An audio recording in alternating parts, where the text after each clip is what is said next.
Hello, I'm Lauren Taylor. This is the Iran War Today, our daily briefing bringing you up to date with all you need to know on day 78 of the US-Israel war with Iran. Let's start with some of today's key developments. A nominal ceasefire in Lebanon has been extended for another 45 days at a meeting between Israeli and Lebanese representatives in Washington.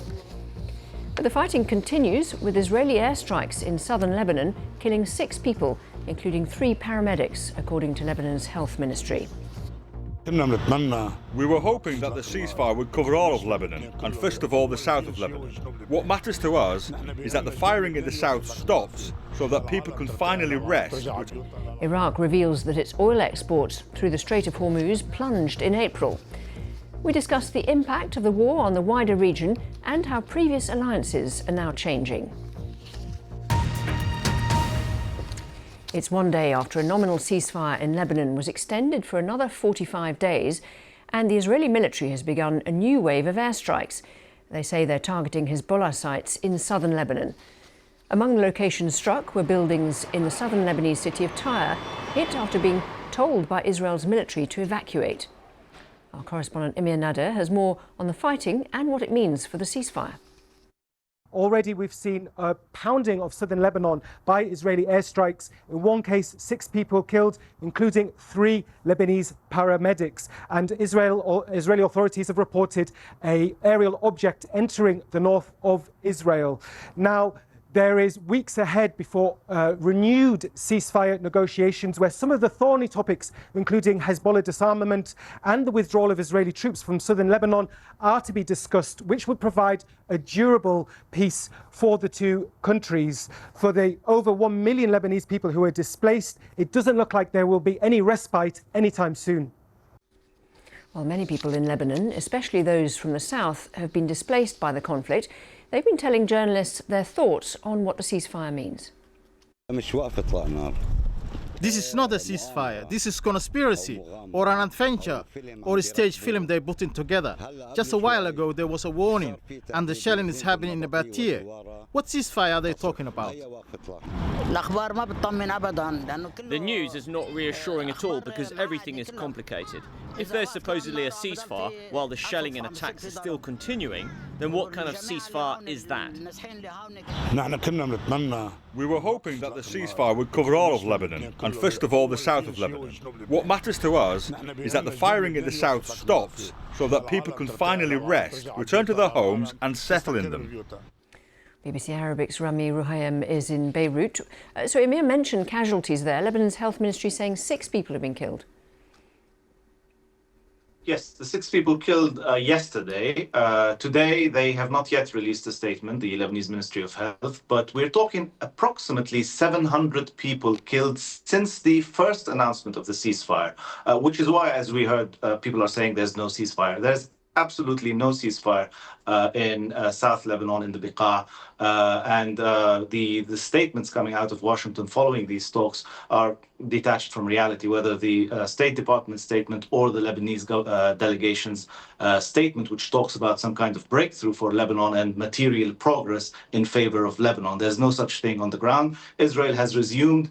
In fact, they never stopped since the announcement of the ceasefire their strikes across vast areas of South Lebanon. Also, the systematic destruction of homes and buildings and entire neighborhoods and towns in certain areas of South Lebanon, as well as these displacement orders, the forcible displacement of people from different parts of South Lebanon. And one piece of background, which is very important to understand what's going on, there was a ceasefire in November 2024, and for 15 months, Hezbollah endured strikes from Israel without responding to these strikes. So the issue of ceasefires not being implemented is central to the conflict right now. Hezbollah says it wants a proper ceasefire, and now it is hitting back. It is striking back at Israeli forces in southern Lebanon, hoping to reverse the situation where Israel gets so-called freedom of movement to do what it pleases without anybody striking back. Rami Rouhaim, thank you very much indeed for that update. So why is the US State Department hosting these talks? Our senior correspondent John Sudworth explains. Well, on the face of it, America is brokering these talks between Israel and Lebanon in order to bring about the end to decades of conflict. But cynics would point out that it was America's war on Iran that reignited the conflict in Lebanon, and even as this process continues to, at the very least, de-escalate things, the ceasefire that has been in place since last month exists pretty much only on paper, with Israel's airstrikes, its ground offensive continuing, as are Hezbollah's attacks on Israeli forces and its firing of rockets across the border. Hezbollah is not party to these talks. It sees them as a capitulation. So these are talks that are taking place between the Lebanese government and the Israeli government. And there have been positive noises on both sides about the progress that is being made. But in the bigger picture, America needs this process to work precisely because Iran has linked the prospect of a peace deal with America and the reopening of the Strait of Hormuz to a meaningful ceasefire in Lebanon. So that is another reason why Washington is so invested in this process. And if nothing else, I suppose, it underlines once again how a war that was seemingly very easy to start is now beset by myriad complexities and unintended consequences in terms of bringing it to an end. Iran has prepared a mechanism to manage traffic through the Strait of Hormuz along a designated route that will be unveiled soon. That's according to the head of the Iranian Parliament's National Security Committee. Ibrahim Azizi said that only commercial vessels and parties cooperating with Iran would benefit from the arrangement. Meanwhile, Iraq's oil exports through the Strait of Hormuz plunged to just 10 million barrels in April, the country's new oil minister has reported. A founding member of the OPEC oil cartel, Iraq normally exports the majority of its crude through the crucial waterway, but like other exporters in the oil-rich region, it's been left scrambling for alternative routes after Iran blockaded the strait. We used to export through the Strait of Hormuz at a rate of 93 million barrels per month. In the fourth month, we only managed to export about 10 million barrels. We also have strong hopes that the situation in the Strait of Hormuz will be resolved. The reality is that if the war does not end, we will face a serious problem regarding exports. Our World Affairs correspondent Joe Inwood joins us. So first of all, Iraq, Joe, the latest oil-producing country to reveal the impact of the war on the Strait of Hormuz. Yeah, and it really is very, very significant. As you heard the minister saying, they're down from about 90 million barrels a month to about 10 million. Now, Iraq has been trying to get some oil out through. There's a pipeline they have that runs from the Iraqi Kurdistan region across to a port in Turkey. They say about 200,000 barrels a day at the moment. They want to get that to 500,000 barrels a day. But even if you can do that at its full capacity, that's only 15 million barrels a month, and so way down on the 90 million barrels that they normally would have exported through the Strait of Hormuz. And I think it's just an illustration of the extent to which there really is no solution for many of these countries, and frankly for the global economy, other than getting the Strait of Hormuz open. And that is something which we've got no real indication is going to be happening anytime soon. And a related story, the UAE has been talking about its reasons for withdrawing from the oil cartel OPEC. Yes, so the UAE is one of the biggest, most important members of OPEC, the Organisation of Petroleum Exporting Countries, and it pulled out, and the suggestion was, the accusation was, that this was part of a sort of a wider shift from the UAE away from its kind of traditional alliances, for example, with Saudi Arabia in particular, but other oil-producing countries, and towards closer ties with Israel and the United States, a result basically of the war that has happened with Iran. The UAE has basically come out and said, no, it wasn't anything to do with that. This isn't about a wider political stance.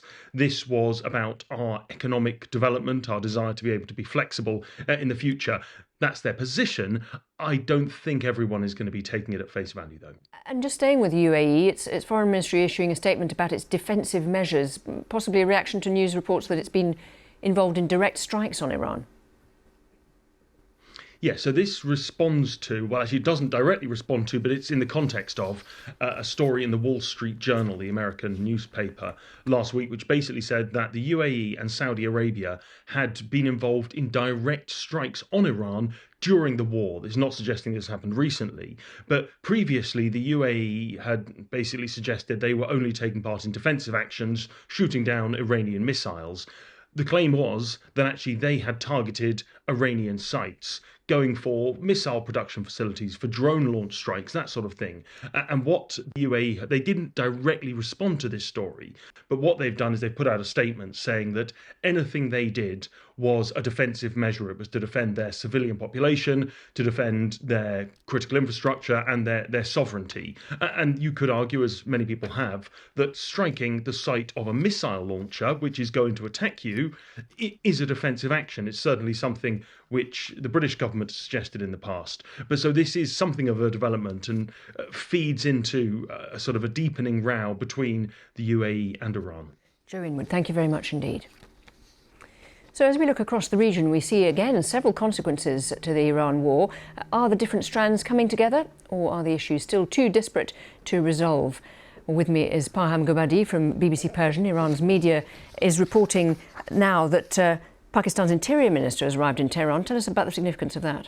So Pakistan had played a major role in mediating between Tehran and Washington. Today, as you mentioned, their Interior Minister has visited Tehran on a 2-day trip. This is coming right after Field Marshal, who's an influential character in Pakistan and who has got close relations with Donald Trump. Field Marshal Asim Munir was in Tehran a few days ago. So they're playing an active role trying to mediate between the two countries. However, the difference is that this time, compared to 2015, when Barack Obama cut a deal with Iranians, there are way more issues and agenda. Strait of Hormuz is there. Iranians want a guarantee of non-aggression. So they want some guarantees that Americans won't repeat attacks on Iran, and other things like lifting the sanctions, releasing Iranian frozen assets. So there are many, many sticking issues right now at the moment. Late Iranian Supreme Leader Ayatollah Ali Khamenei, before he was assassinated on day one of the war, he promised that if Iran is attacked, this is going to be a regional war. And as we see, our colleagues are mentioning, it has impacted many different countries in the region if this Iranian issue is not resolved. Because, for example, 2 days ago, Reuters reported that Saudi Arabia conducted an airstrike against Iranian militia in Iraq. A few days before that, Wall Street Journal reported that United Arab Emirates conducted airstrikes, was actively attacking Iran using their fighter jets. So we see that more and more countries are getting involved. And the other sticking issue right now is that Iranians want Lebanon, especially all their allies, but particularly Lebanon, to be part of this peace process. And just very briefly, what are your thoughts on whether they can resume negotiations meaningfully anytime soon? So they can resume negotiations, but the problem right now is the Strait of Hormuz, because the Strait of Hormuz should be resolved immediately. Iran needs that, the United States needs that, and the entire world needs that. The nuclear talk process can take much longer. Parham Gobadi from BBC Persian, thank you very much indeed for that analysis. Or whether you're joining us on YouTube, TikTok, Sounds, radio or TV, thanks for your time. We'll be back at the same time tomorrow with the Iran War Today.